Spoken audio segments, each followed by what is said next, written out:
apa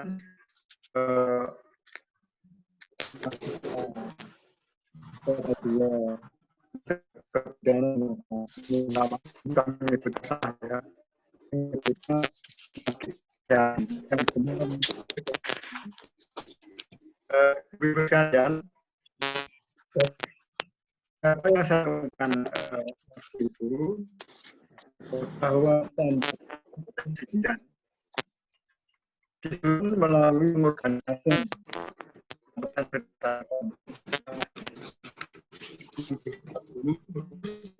menggantikan lingkup praktek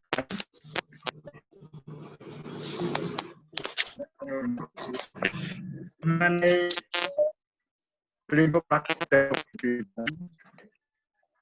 bidang itu yang dimaksud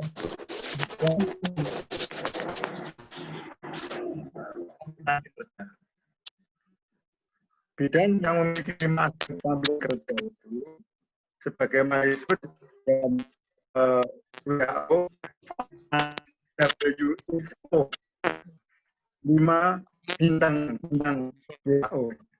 Nah itu terdiri dari pertama midwife care provider, kemudian kedua listener, keempat komunikator,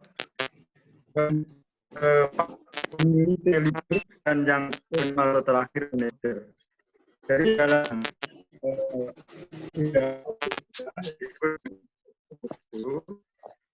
dan dari aspek tampilan kerja atau pendidikan keuangan leader, decision maker, komunikator, community leader, manager. Terus kan keputusan di dalam pendidikan. Keputusan sudah 2007 disebutkan mengenai area kompetensi bidang. Area kompetensi bidang itu meliputi ada unsur kompetensi. Area kompetensi pertama dan etika dan keselamatan pasien. Komunikasi efektif. Kompetensi ketiga dan pembangunan ilmu. Area kompetensi 5 keterampilan klinis dalam praktek kebidanan. Area kompetensi 6 komunikasi dan area yang terakhir manajemen. Jadi itu yang saya hormati. Apa yang disebut di dalam dengan 5 stars, baik perbedaan kemudian kualitas nomor 309 tahun 2007. Sekali saya mengenai apa itu apa yang diinginkan tentang kesehatan. Jadi orang kemudian menjadi penting pada bidang bagaimana upaya aplikasi dan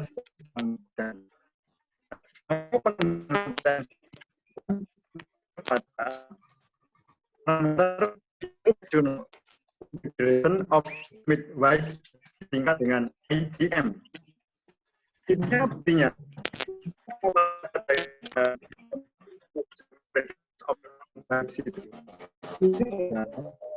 integrasi kemampuan keterampilan apa yang di parameter international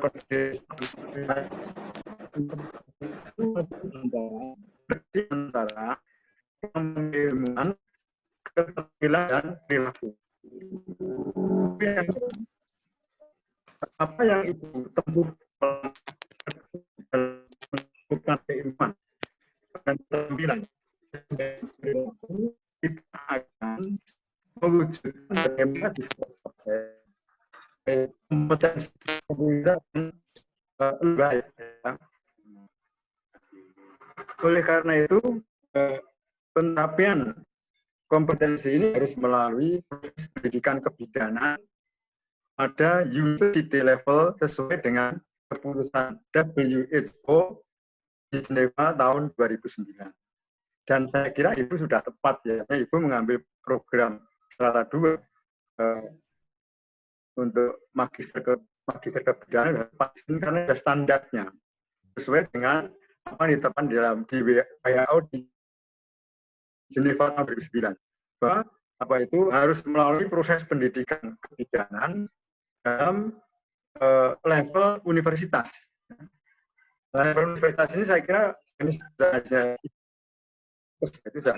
level universitas. Oleh karena itu saya kira saya apresiasi kepada ibu semuanya untuk semakin mantap ya, semakin mantap di parameter yang bukan di dalam ICM itu adalah integrasi dari kemampuan keilmuan, keterampilan dan perilaku. Ibu sekalian, tidak bisa sesuatu tujuan untuk meningkatkan kapasiti daripada kita tanpa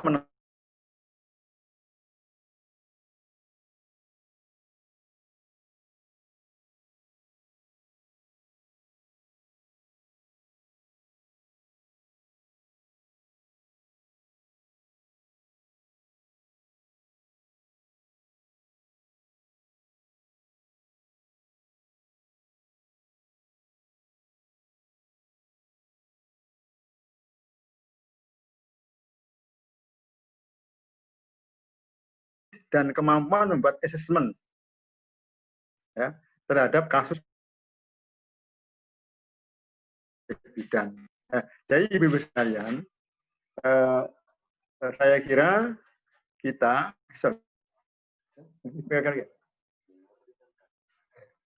baik, ini sebentar Bu, kami berpindah ke laptop.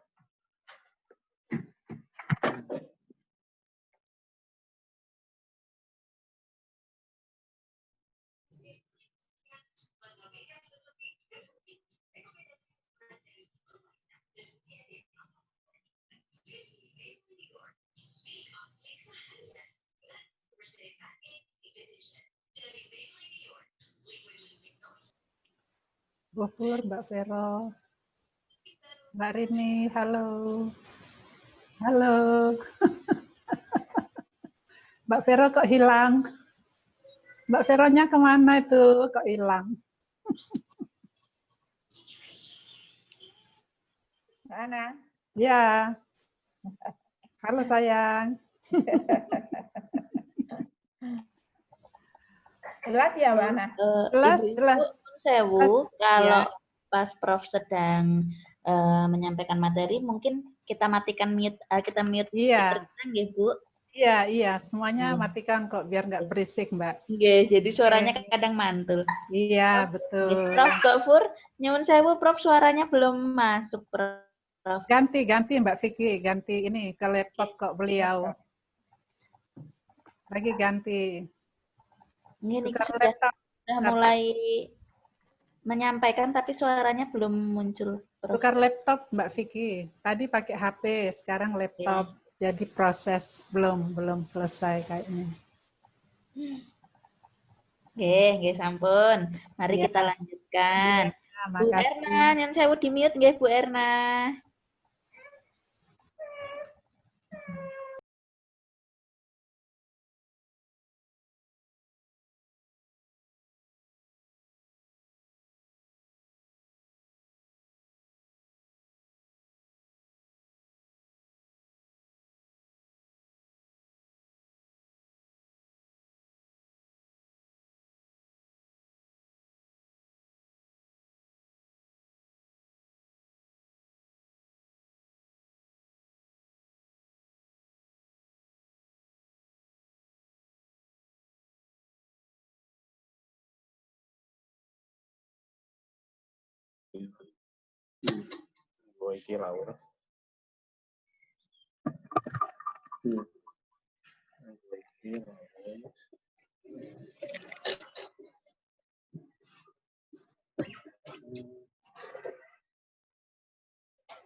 Maaf Ibu, ada trouble di sini ya.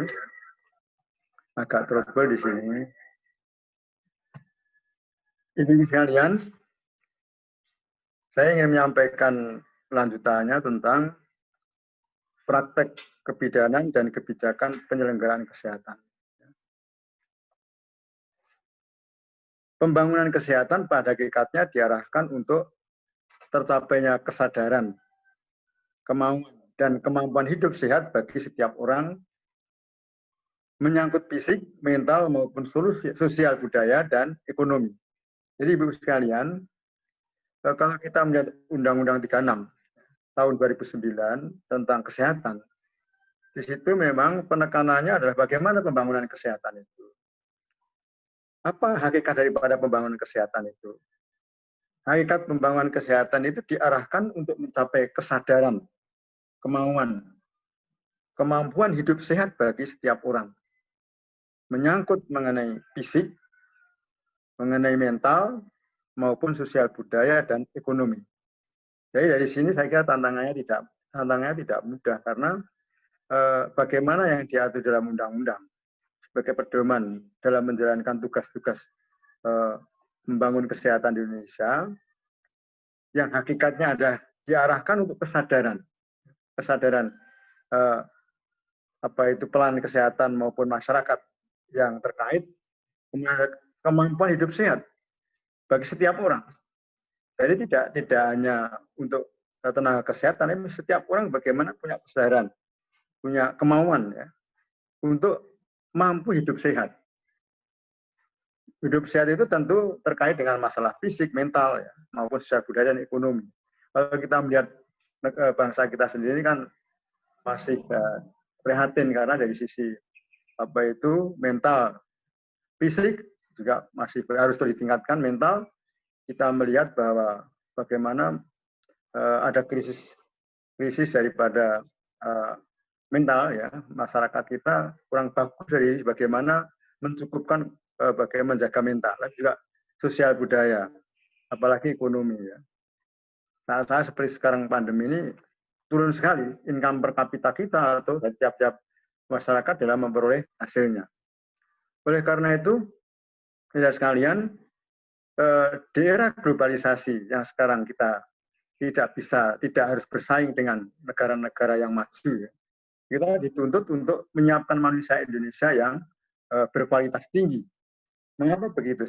Seperti saya kemukakan pada kuliah pertama, bidan punya peran sentral dan penting karena bidanlah yang kemudian bisa bagaimana berupaya untuk setiap seorang yang dia melahirkan ini dalam keadaan sehat. Sehatnya seorang ibu yang melahirkan anak-anak akan menjadikan generasi yang lebih baik ke depan dari bangsa kita. Oleh karena itu dibutuhkan bagaimana peran terutama bidan ya, tenaga kesehatan yang lain untuk terencana lebih baik, lebih terpadu dan berkesinambungan.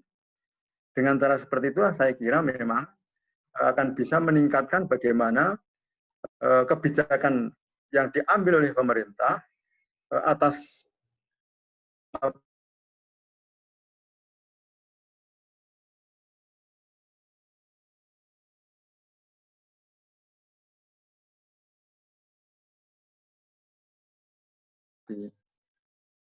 pada prinsipnya pelayanan kebidanan merupakan bagian daripada pelayanan kesehatan, sub daripada pelayanan kesehatan.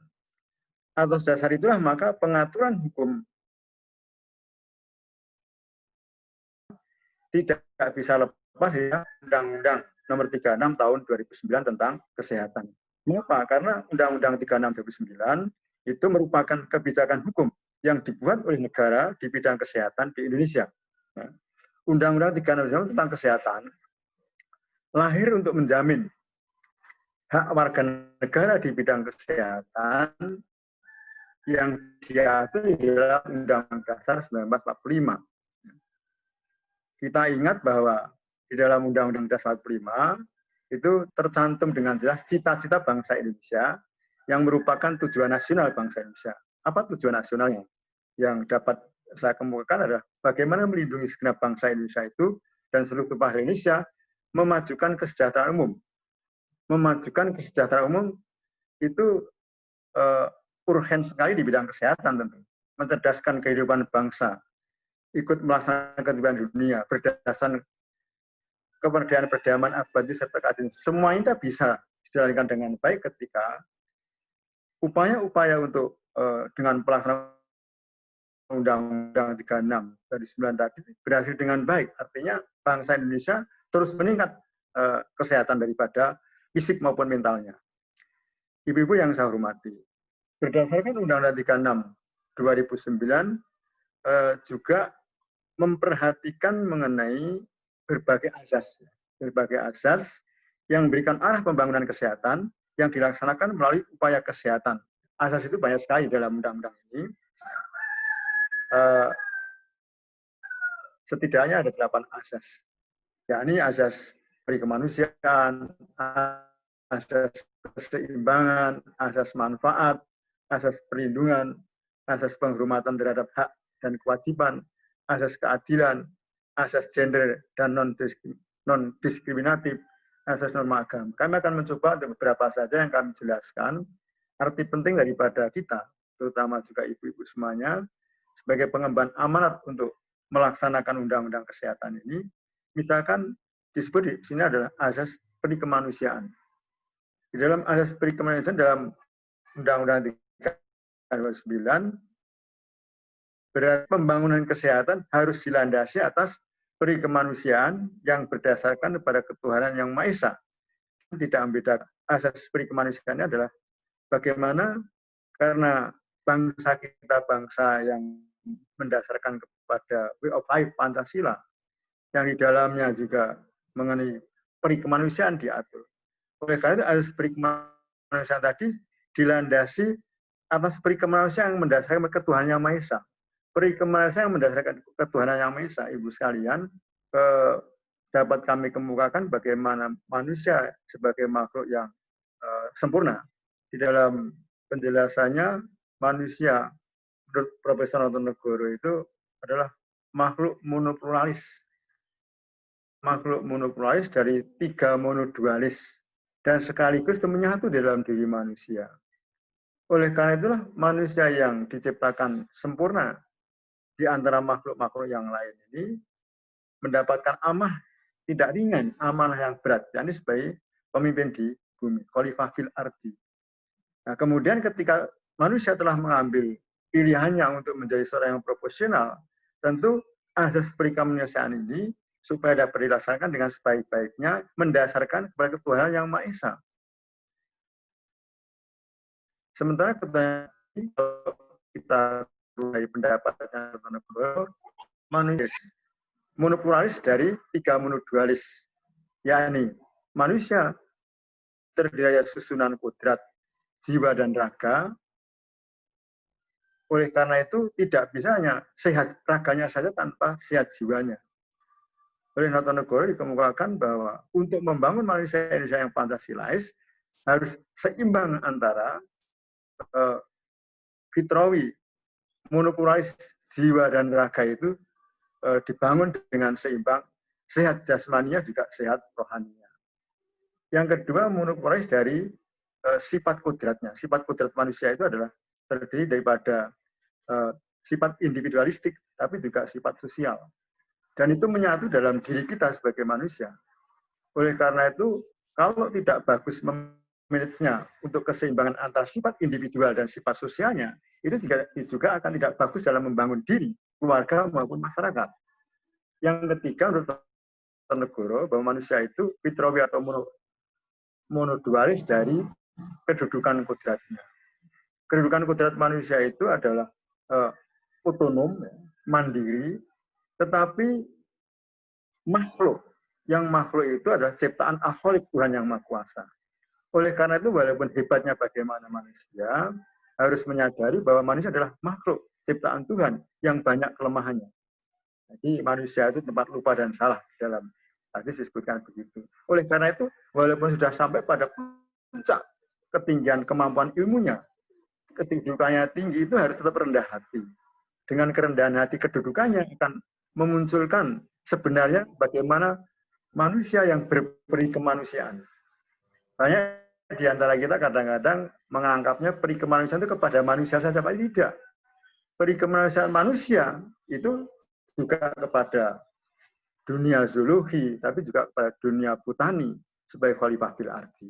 Jadi Ibu sekalian, asas peri kemanusiaan sebagai dasar pijakan bagaimana melaksanakan upaya kesehatan ini bagi kita dirasakan penting sekali, kemudian juga merefleksi kepada diri kita. Asas yang perlu saya kemukakan dari 8 asas tadi, misalkan asas manfaat. Asas manfaat di sini dalam Undang-Undang 36 disebutkan bahwa pembangunan kesehatan harus memberikan manfaat yang sebesar-besarnya bagi kemanusiaan dan beri kehidupan yang sehat bagi setiap warga negara.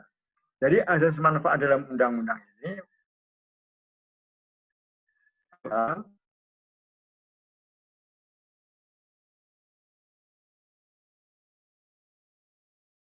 artinya akan semakin baik rasa kemanusiaan.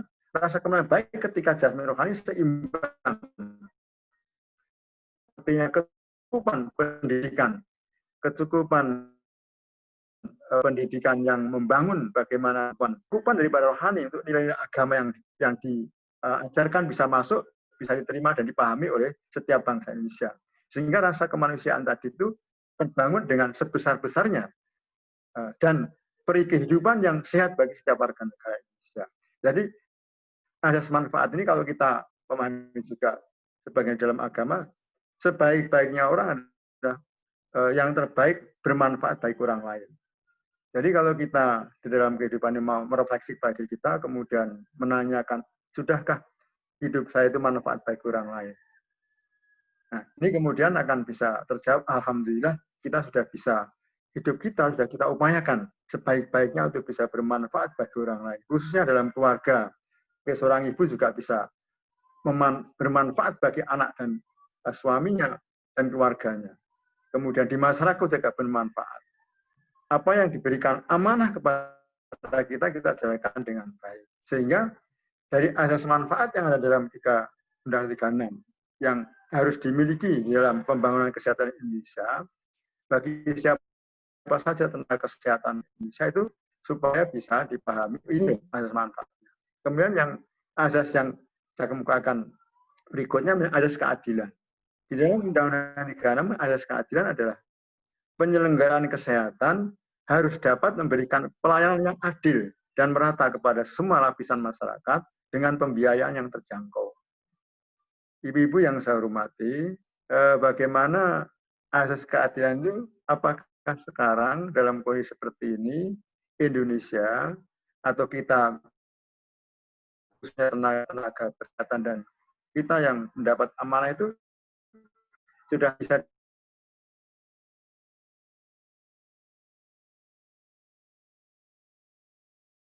dalam kehidupan dengan bisa peraturan-peraturan pelaksanaan yang lainnya yang dapat dilaksanakan khusus semua lapisan masyarakat dan lebih sehat jasmani maupun rohaninya. Kita masih melihat ketimpangan-ketimpangan dalam kehidupan masyarakat.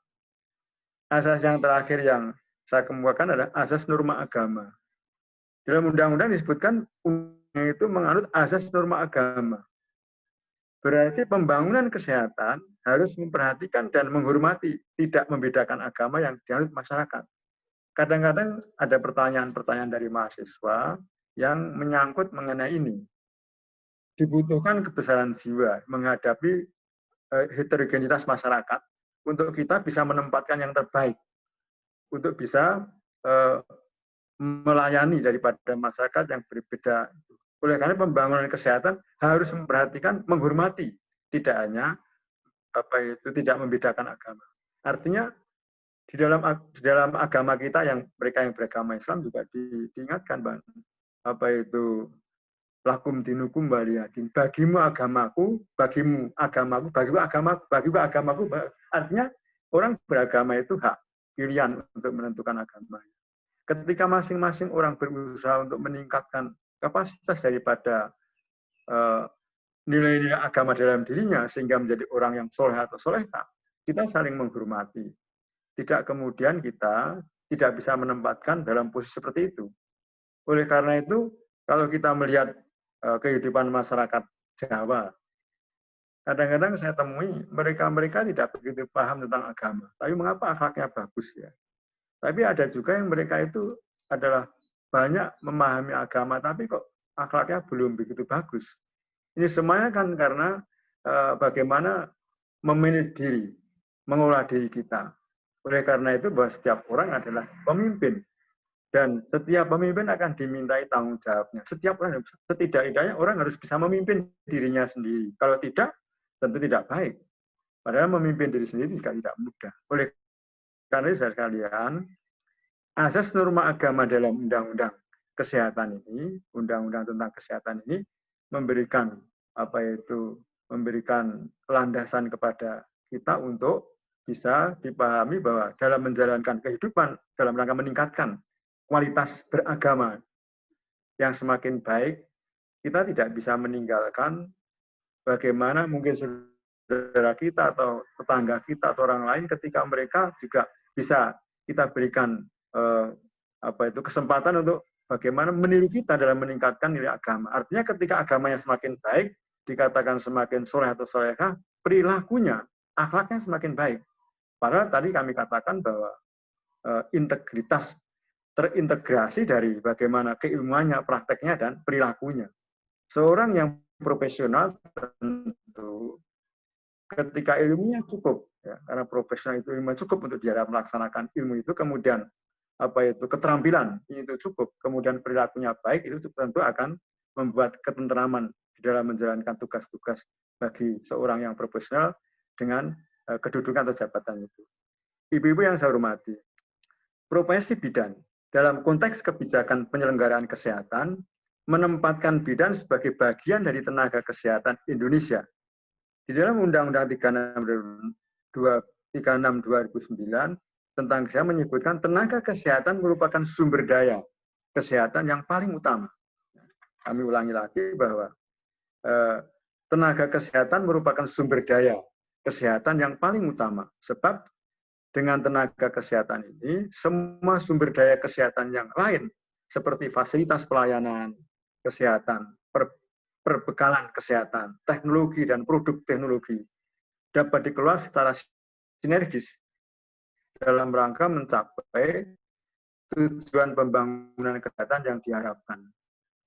Jadi, ibu-ibu yang saya hormati, kalau kita melihat undang-undang tersebut, pada mulanya tenaga kesehatan di Indonesia diatur di dalam PP saja.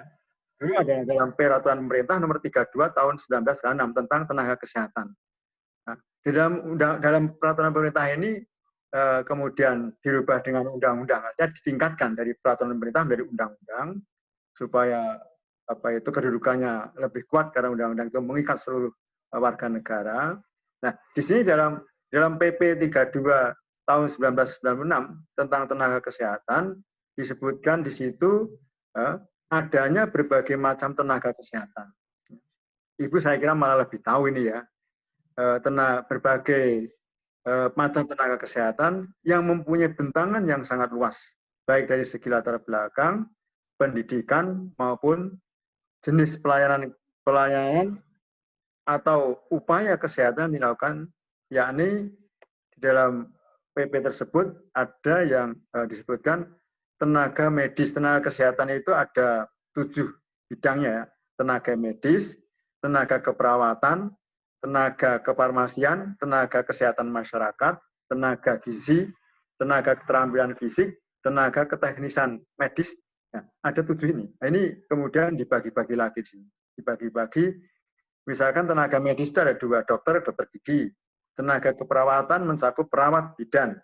Tenaga kefarmasian itu apoteker, analis, asisten apoteker. Tenaga kesehatan masyarakat, epidemiolog kesehatan, entomolog kesehatan, mikrobiolog, dan seterusnya. Tenaga gizi, ada nutrisionis, ada asisten.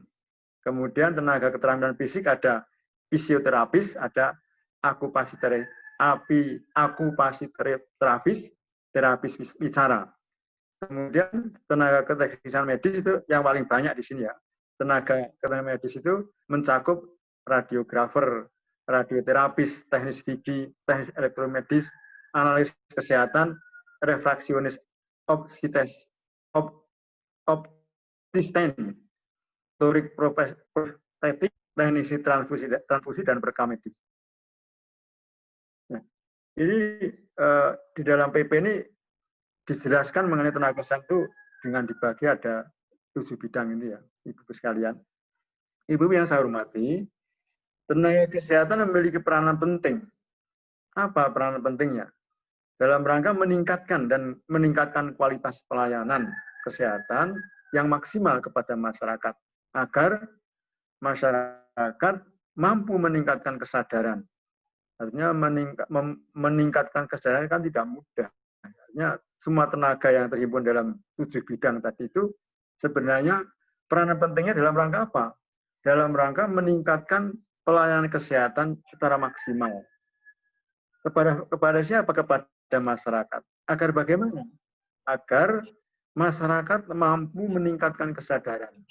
Kalau kita yang sudah memiliki ilmu tentu kesadaran lebih tinggi. Tapi bagaimana meningkatkan kesadaran masyarakat itu pekerjaan tidak mudah. Kemudian juga meningkatkan kemauannya, kemudian kemampuan hidup sehat, sehingga terwujud derajat kesehatan yang setinggi-tingginya sebagai investasi bagi pembangunan sumber daya manusia yang produktif secara sosial dan ekonomi. Nah, Ibu-ibu sekalian, undang-undang yang diatur ini dari aspek idealisnya. Ya, dari aspek ideal, jadi ada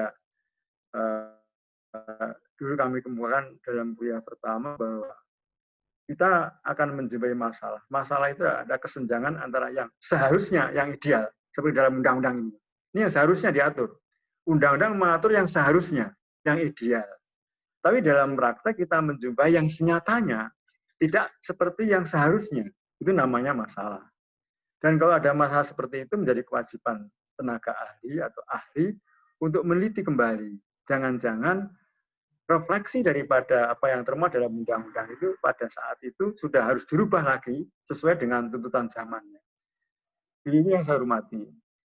Berdasarkan peraturan pemerintah 32 tahun 96 tentang tenaga kesehatan yang diperbarui dengan Undang-Undang 36 tahun 2014 tentang tenaga kesehatan. Jadi PP 32 966 diperbarui menjadi Undang-Undang 36 2014 tentang tenaga kesehatan.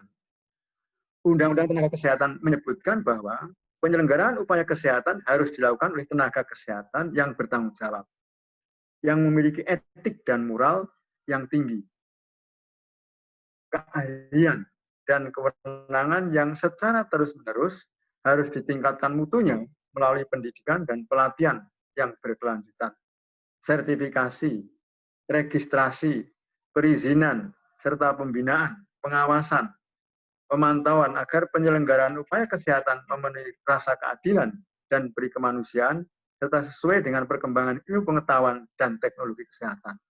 Ibu-ibu yang saya hormati, perubahan PP 32 996 menjadi Undang-Undang 36 2014 memberikan definisi yang demikian luas. Ya, artinya untuk dapat menuju ke sana, mewujudkan ke sana, maka kemudian dijelaskan di dalam undang-undang ini apa yang dimaksud dengan tenaga kesehatan, asisten tenaga kesehatan, kompetensi, uji kompetensi, sertifikasi kompetensi, sertifikat profesi, registrasi, surat tanda registrasi, surat izin praktek, standar profesi, standar pelayanan profesi, standar prosedur operasional. Semuanya itu bagi ibu-ibu saya kira sudah tidak asing karena sudah dipelajari sebelumnya. Saya kemudian merefresh kembali bahwa apa yang diatur dalam undang-undang semuanya tadi yang memberikan pedoman, kemudian dengan pedoman tadi ada syarat-syarat tertentu yang harus dimiliki oleh seorang tenaga kesehatan dengan pengertian-pengertian itu harapannya kemudian bisa menjalankan tugas dengan baik. Ibu-ibu yang saya hormati, masih banyak ya, masih banyak dalam undang-undang itu yang mengatur mengenai pasal-pasal tentang apa yang kami sebutkan tadi, bagaimana semuanya itu saya kira kalau saya sampaikan satu persatu, saya kira akan banyak memakan waktu. Oleh karena itu saya akan mencoba untuk yang kami anggap perlu kami sampaikan, bahwa undang-undang yang merubah PP 3296 dengan Undang-Undang 3 2014 tadi itu mengemukakan banyak hal tentang maksud daripada pengertian-pengertian ini. Ada yang tadi ada tenaga kesehatan, itu sudah kita tidak akan temukan. Kemudian kompetensi, kemarin juga kami sudah singgung ya. Kompetensi ini kami ulangi lagi di sini. Kompetensi itu apa? Kompetensi adalah kemampuan yang dimiliki seseorang tenaga kesehatan berdasarkan ilmu pengetahuan, keterampilan, dan sikap profesional untuk dapat menjalankan praktek. Saya kira sudah jelas artinya bahwa seorang yang dikatakan kompeten ketika dia telah memiliki kemampuan secara profesional karena pendidikannya, juga karena pengetahuan keterampilannya. Kemudian kompetensi belum cukup, ada uji kompetensi. Apa uji kompetensi? Pengukuran pengetahuan, keterampilan, dan perilaku serta peserta didik pada perguruan tinggi yang menyelenggarakan pendidikan bidang kesehatan.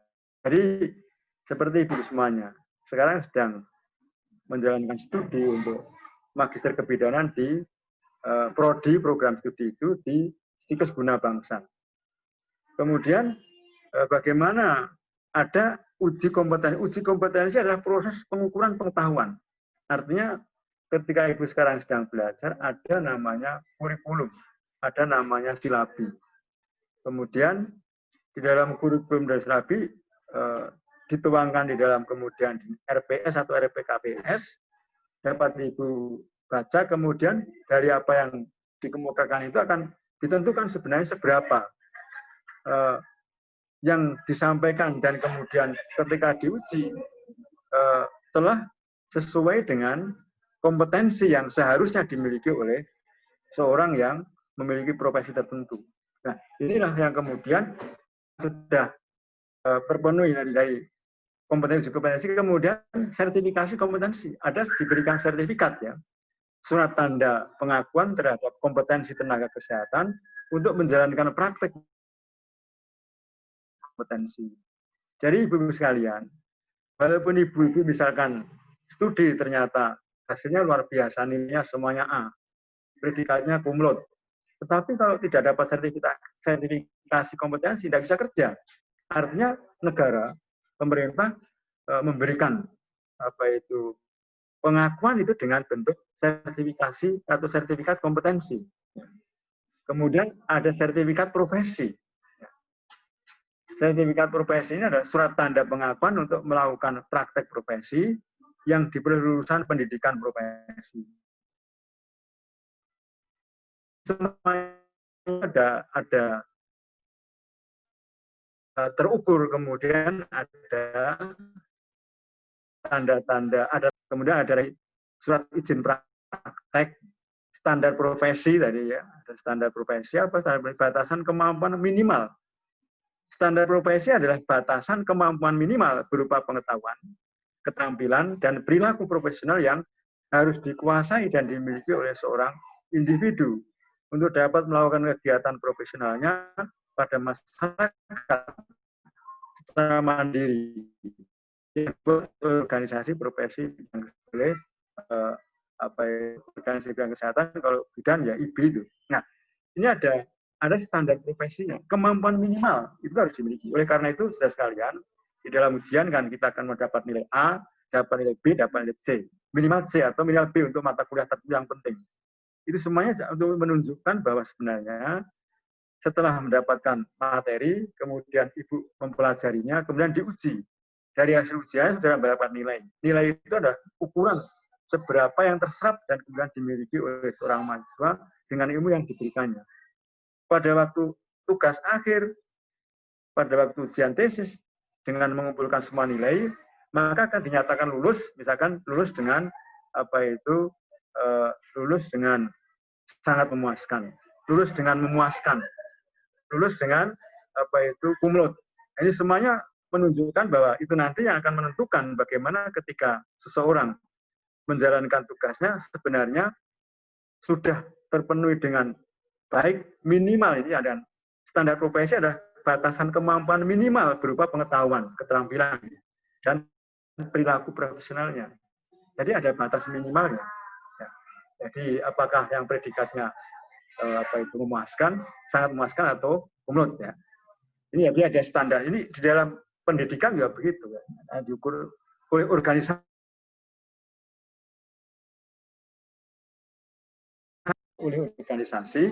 profesi bidang kesehatan. Ibu-ibu yang saya hormati, kemudian ada yang standar prosedur, ada SPO-nya, standar ada tenaga kesehatan, profesi. Organisasi profesi adalah wadah untuk berhimpun tenaga kesehatan yang profesi. Jadi ibu sekalian, di negara kita yang kesatuan, sebenarnya yang bagus organisasi profesi itu satu saja.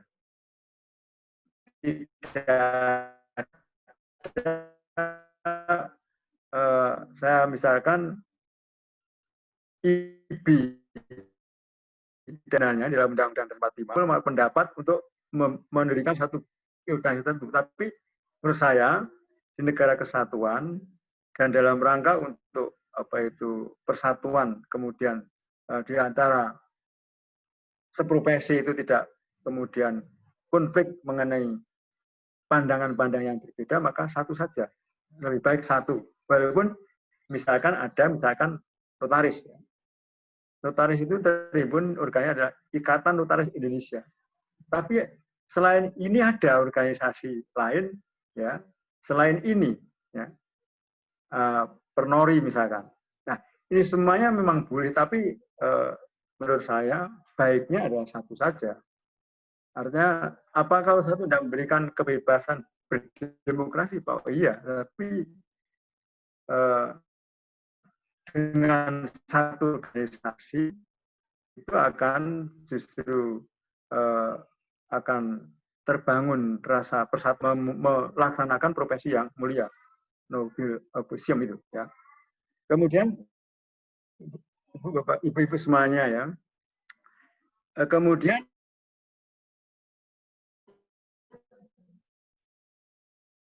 ada 11 kesehatan kelompokkan tenaga kesehatan itu kan ada tenaga medis, tenaga medis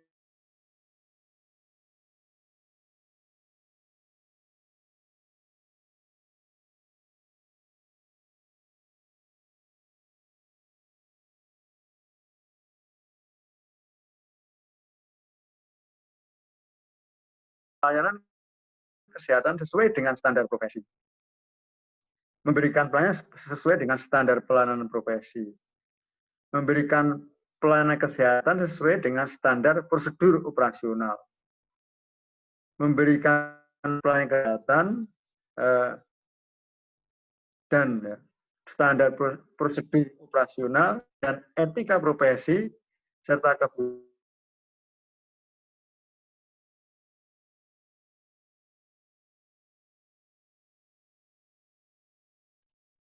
sebagai tenaga kesehatan dalam praktek wajib. Ya. Kalau tidak memiliki ketentuan tidak dapat melaksanakan praktek. Karena hukumnya adalah wajib. Yang tadi, dan etika profesi serta kebutuhan kesehatan penerima pelayanan kesehatan. Jadi etika profesi. Kemudian B, memperoleh persetujuan dari penerima pelayanan kesehatan dan keluarganya atas tindakan yang akan diberikan. Ya. Apa itu? Persetujuan seperti ini penting karena jangan sampai seorang tenaga kesehatan memberikan pelayanan kesehatan tidak dapat perlindungan hukum. Oleh karena itu diatur bahwa tindakan yang dilakukan seorang tenaga kesehatan itu harus ada persetujuan daripada pihak klien, pihak apa itu yang akan melakukan tindakan. Kemudian juga wajib menjaga kerahasiaan kesehatan penerima pelayanan kesehatan. Seorang tenaga kesehatan harus menjaga kerahasiaan kesehatan penerima pelayanan kesehatan, membuat dan menyimpan catatan atau dokumen kesehatan. Ya. Itu dalam pasal 58. Kemudian dalam pasal 59 mengatur bahwa bidan yang menjalankan praktek pada fasilitas pelayanan kesehatan wajib memberikan pertolongan pertama kepada penerima pelayanan kesehatan dalam keadaan gawat darurat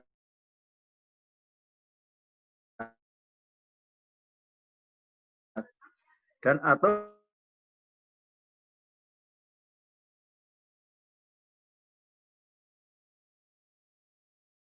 dahulu. Bidan sebagai bagian tenaga kesehatan di Indonesia berwenang untuk memberikan pelayanan meliputi pelayanan kebidanan, pelayanan kesehatan reproduksi perempuan. Bidan memiliki peran sebagai pelaksana, pengelola, pendidik, dan peneliti. Ibu-ibu yang saya hormati, kalimat terakhir yang saya kemukakan tadi itu, di dalam melaksanakan profesi bidan, memiliki peran sebagai pelaksana, pengelola, pendidik, dan peneliti. Jadi dalam melaksanakan profesinya, bidan memiliki peran sebagai pelaksana, pengelola, pendidik, dan peneliti. Peran bidan sebagai pelaksana memiliki 3 kategori. Pertama, tugas mandiri. Kedua, tugas kolaborasi. Dan yang ketiga, saya rujukan ya, 3 itu adalah tugas ketergantungan yang sebagai berikut. Jadi di sini bagaimana tugas mandiri yang diatur di dalam ketentuan undang-undang ini. Nah ini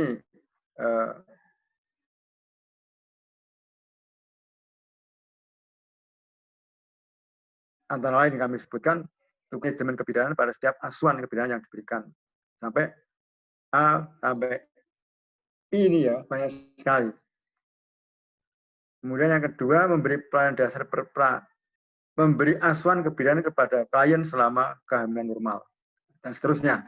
Kemudian yang tugas kolaborasi, itu juga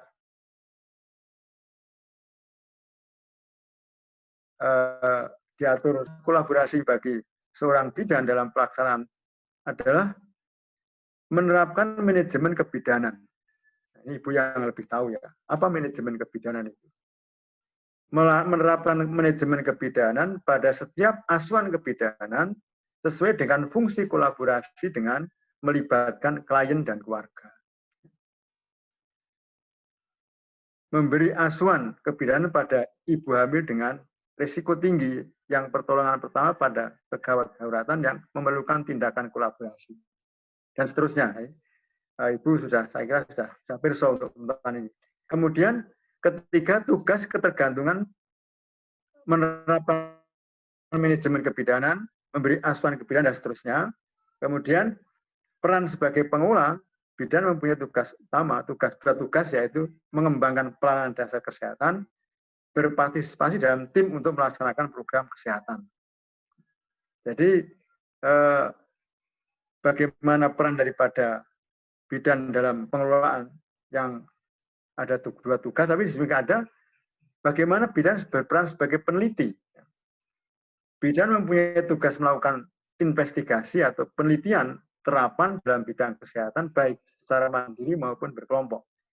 Saya kira ini terkait dengan masalah akademik yaitu sekalian, bahwa seorang bidan punya peran sebagai peneliti, artinya apa yang diperoleh temuan-temuan di dalam praktek di lapangan itu menjadi bahan penting di dalam pengembangan daripada ilmu kebidanan. Oleh karena itu, peran sebagai seorang peneliti bidan punya tugas investigasi dan penelitian terapan di dalam bidang kesehatan, baik secara mandiri maupun berkelompok. Bisa sendiri menjadi satu makalah yang bisa disampaikan di dalam satu seminar atau lokakarya, juga bisa bersama-sama dengan kelompok. di dalam apa itu Ikatan Bidan Indonesia. Kemudian bidan sebagai tenaga profesional punya tanggung jawab untuk bekerja secara apa itu profesional tentunya ya. Artinya secara profesional sesuai dengan kemampuan daripada keilmuan dan keterampilannya, berintegrasi dengan perilakunya. Bidan sebagai salah satu agen pelayanan kesehatan di Indonesia itu. Artinya sebagai wanita terpercaya dalam mendampingi dan menolong ibu yang melahirkan karena profesinya itu. Bidan juga menjalankan prakteknya di Indonesia telah diatur dari sejak tahun 63. Ada keputusan Menteri Kesehatan nomor 5380. Kemudian ada PP Menteri Kesehatan 363 ya, tentang wewenang bidan, kemudian diganti dengan Peraturan Menteri nomor 632 tentang perubahan atas Peraturan Menteri Kesehatan nomor 363 tentang wewenang bidan. Ada lagi ketentuan yang apa itu ditetapkan oleh Menteri Kesehatan 572 ya, tentang registrasi dan praktek bidan. Juga ada peraturan menteri yang lain yang saya tidak kami sebutkan, bisa dibaca seperti anjuran saya untuk memiliki buku yang dalam referensi. Ibu-ibu yang saya hormati, mengakhiri untuk sementara penjelasan saya dari kompetensi profesi bidan, kemudian tadi saya kemukakan mengenai bagaimana praktek kebidanan dan kebijakan penyelenggaraan kesehatan dengan peraturan pemerintah yang kemudian dirubah dengan Undang-Undang tahun 36 2014. Kemudian juga berbagai penjelasan dalam Undang-Undang. Harapan saya adalah Ibu bisa mengkaitkan di dalam pengantar di dalam kuliah saya yang pertama, yang nanti insya Allah kuliah yang kedua itu juga akan saya coba saya sampaikan untuk bisa Ibu ikuti dengan lebih baik di dalam YouTube. Ya, mudah-mudahan Ibu dengan penjelasan ini kami sebenarnya akan masuk kepada pengertian yang apa itu lanjutan daripada kuliah pertama, yakni mengenai etika profesi dan praktek kebidanan.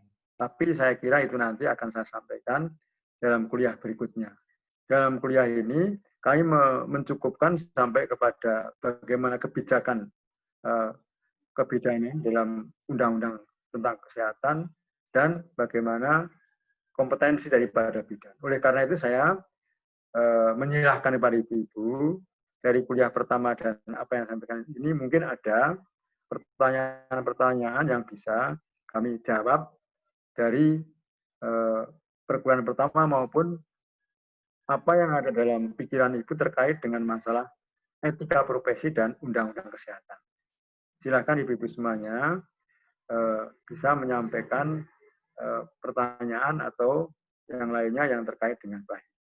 Tentu saja dalam kuliah ini kami tidak bisa menggunakan waktu yang cukup, tetapi saya insya Allah akan menyampaikan kuliah ini dalam kuliah kedua, seperti yang saya sampaikan dalam kuliah pertama lewat YouTube untuk bisa ditengok kembali, untuk mengulang kembali supaya apa yang saya sampaikan bisa lebih jelas.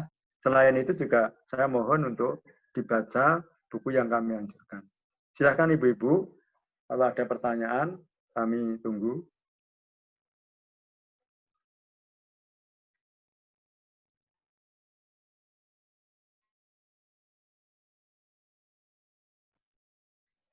Ada ibu-ibu?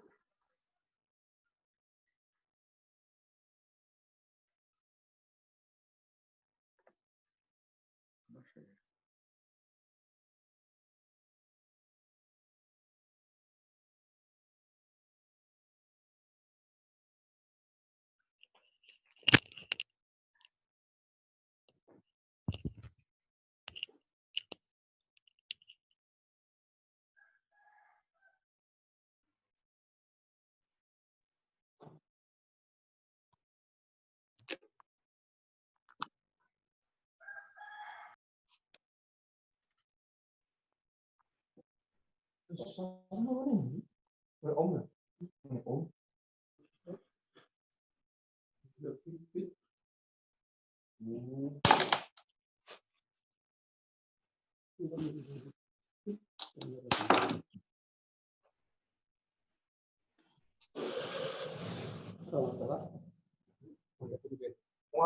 balik pas tekan urat kanam koma.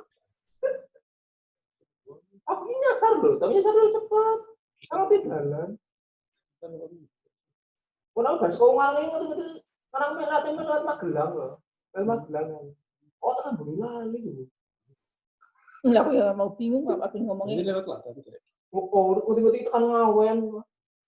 Ngawen Klaten. Ngawen yo sih. Tapi kan ngawen masuk Klaten. Solo 3 berarti. Oh, Solo 3 yuk. Oh, Solo 3 sah. Ini jalan ini. Awal terus lat map. As. Bu, Tanya, Prof. Halo. Mohon izin bertanya, Prof. Teknis ya. Coba Mas Budi, pakai ini. Silakan ibu-ibu ya, maaf. Kalau ada pertanyaan dari ibu-ibu, Tanya, kami Prof. tunggu. Ya, silakan. Mohon izin bertanya, Prof. Ya. Mau persis sih boleh. Terima kasih waktu yang sudah diberikan, Prof. Di sini saya ingin menanyakan, bagaimana dengan etika seorang bidan yang membeda-bedakan pelayanan kepada pasien? Misalnya pasiennya itu, kalau pasiennya itu agak kaya, terpandang memberikan pelayanan yang baik, tapi kalau nyun sewu pasiennya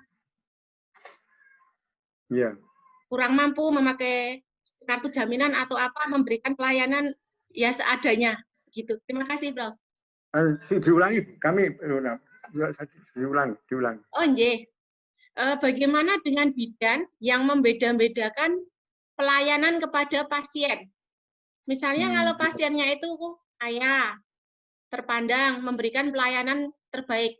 Namun kalau pasiennya itu nyun sewu kok kelihatan agak di bawah rata-rata, kemudian memakai jaminan atau apa, itu memberikan pelayanan dengan seadanya gitu, Prof. Terima kasih, Prof. Ya, tentu sebagai seorang yang punya profesi mulia ya, bidan profesional ya, menjalankan tugas profesional itu kan tidak boleh membeda-bedakan ya. Nah, di dalam undang-undang tadi 36 2014 maupun undang-undang 36 2009 kan juga di dalam kode etik ya, itu diatur bahwa tidak bolehlah seorang bidan kemudian memperlakukan pasien itu dibeda-bedakan. Tidak hanya bidan, notaris ya begitu. Kadang-kadang dalam praktek memang ada seperti itu dalam prakteknya. Artinya karena sebagai manusia tentu tidak bisa semuanya itu memanage dirinya dengan baik. Tetapi ini kan upaya, oleh karena itu undang-undang mengatur.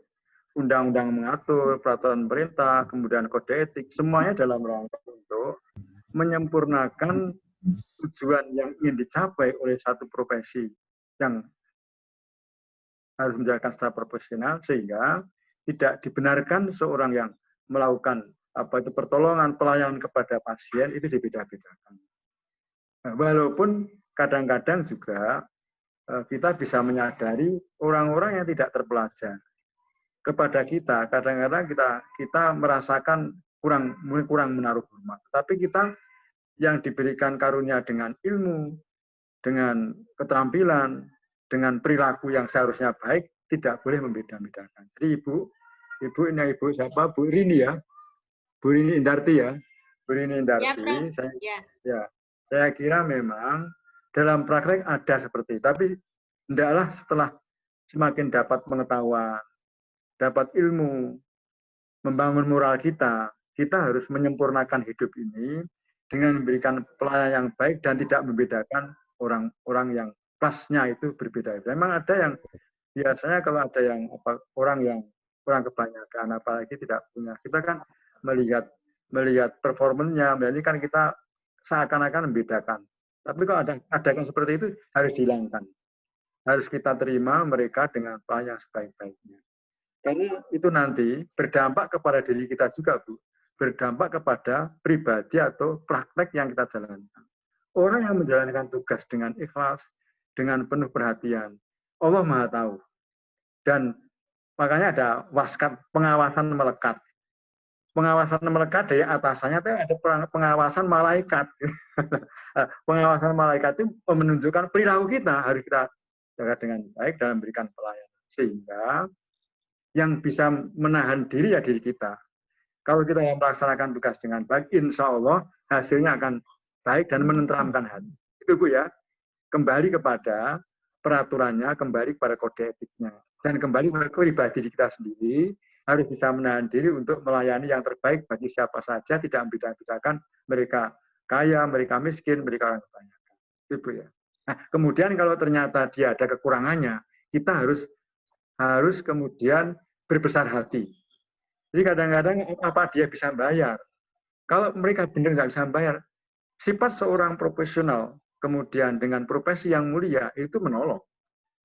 Dulu kami kemarin bahwa seorang yang profesional tidak digaji, dia mendapat honorarium, mendapat penghargaan. Nah, penghargaannya tidak berupa materi. Penghargaan karena akhlaknya yang mulia, dia suka menolong.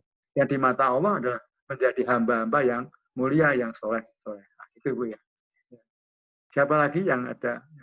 Saya Dokter Dini Melani, Dok. Siapa? Dini Melani. Oh iya, silakan Bu. Izin dokter, seorang bidan juga melakukan penelitian. Okay? Di dalam penelitian itu terdapat butir-butir dalam etika penelitian sebanyak yang pernah kami baca itu dari referensinya ada sekitar 21 butir etika penelitian, dokter. Ya, baik. Okay. Salah satunya dalam etika penelitian itu kita wajib memperhatikan 21 butir-butir, antara lain kompetensi, legalitas, perlindungan, dan sebagainya. Yang menjadi pertanyaan saya, Profesor, apabila bidan dalam melakukan penelitian, dia tidak memperhatikan etika penelitian yang terdiri atas 21 atau 23 butir tersebut, apakah penelitiannya itu dianggap tidak istilahnya tidak bermanfaat untuk masyarakat di sekitarnya. Salah satu dari butir-butir dari etika penelitian itu adalah adanya kompetensi, legalitas, keselamatan manusia, perlindungan, penjagaan, dan sebagainya, ya. Profesor. Ya, itu ya. Jadi Ibu-Ibu sekalian, kita sedang dalam upaya untuk memahami satu ilmu. Ini bisa berkembang ketika ada penelitian. Penelitian ini diharapkan menjadi standar kebenaran. Oleh karena itu kemudian ada syarat-syarat etika penelitian. Apakah ketika seseorang melakukan penelitian, ada beberapa etika tidak dijalankan dengan baik, itu kemudian penelitian tidak manfaat. Ibu sekalian, penelitian tentu insya Allah manfaat, apalagi penelitian itu digarap sesuai dengan metodologi yang benar. Oleh karena itu, kemarin saya kemukakan bahwa seorang melakukan penelitian, menemukan sesuatu hasil analisis dari satu masalah, kalau dia kemudian ada beberapa syarat tidak dipenuhi sepenuhnya, tentu nilai kesahihan, nilai relevansi hasil penelitian itu tidak sepenuhnya akan diterima dengan sahih atau dengan baik. Tetapi setiap penelitian ini ada kadar hasil penelitiannya, dan biasanya penelitian itu kan akan dilaporkan pada pihak yang memerintahkan untuk penelitian. Penelitian yang dilaksanakan dengan baik, dengan data-data yang lengkap, kemudian dianalisis dengan benar secara metodologis, akan mendapatkan hasil yang baik. Tetapi ada penelitian yang bias. Artinya gini, penelitian misalkan ketika meneliti ada ini tinjauan pustaka.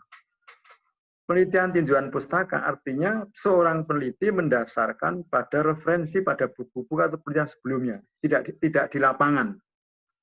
Penelitian kualitatif. Nah, penelitian dengan pustaka dituntut untuk peneliti memiliki banyak referensi dan membaca hasil penelitian yang sejenis dari penelitian yang dilakukan, sehingga tidak bias. Itu kalau misalkan penelitian itu penelitian yang kualitatif.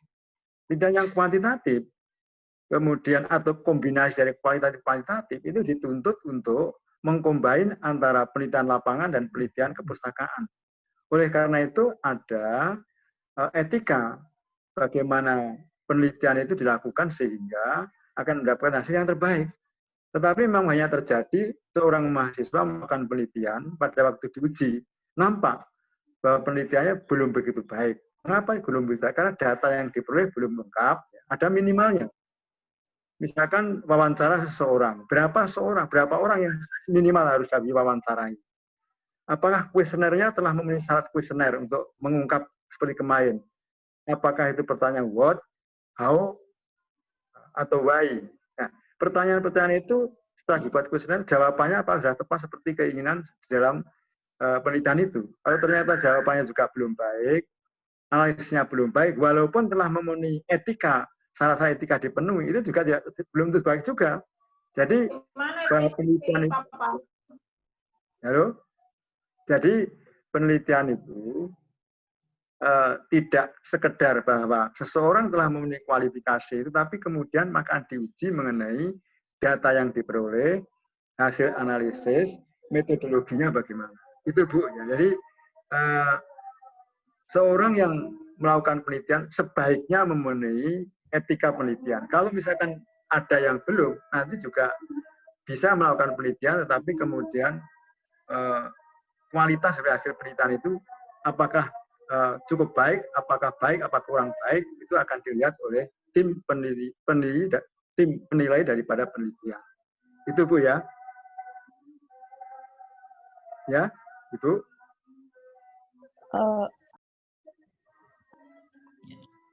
Prof mau tanya, Prof. Iya. Prof mau tanya, apakah egois seorang petugas itu bisa dimasukkan ke etika ya, Prof? Terima kasih. Iya. Jadi gini, sifat pembawaan manusia kan sifat pembawaan manusia itu kan monodualis dari sifat individualistik dan sosial. Sifat individualistik termasuk berkembang pada sifat ego. Nah, egoistis itu pada sifat diri manusia. Nah, oleh karena itu sifat egois itu kan termasuk hal yang kurang baik. Oleh karena itu sifat individualistik dengan sifat sosial itu harus seimbang. Nah, sifat egoistis seperti itu termasuk dari sisi etika. Etika itu kan pemikiran yang mendalam tentang perilaku, tentang bagaimana misalkan seorang ego, manusia itu punya sifat ego. Kalau egonya tidak bisa dimanage dengan baik oleh dirinya sendiri, itu berarti termasuk dia ya etikanya kurang baik begitu, masuk pada etika yang kurang baik. Oleh karena itu seorang yang baik yang bisa mengendalikan dirinya dengan baik, terutama bagaimana memanage dirinya untuk bisa berkata lebih baik, berperilaku baik ya, ucapan perbuatannya itu baik. Itu Bu, ada standar etika yang baik. Ibu sekalian, ini sudah saya dengar azan maghrib ya. Sudah saya dengar azan maghrib. Terima kasih, Prof. Terima kasih, Prof. Saya akan gini. Terima kasih, Prof. Ya, sama-sama. Jadi nanti insya Allah materi ini akan saya kemukakan yang kedua di YouTube ya. Bisa di. Ya, Prof. Ya. Terima kasih, Prof. Terima kasih, Prof. Maaf ada kekurangan saya. Saya itu lagi. Assalamualaikum. Waalaikumsalam. Prof sehat ya, Prof. Terima kasih. Terima kasih. Ya. Sehat-sehat.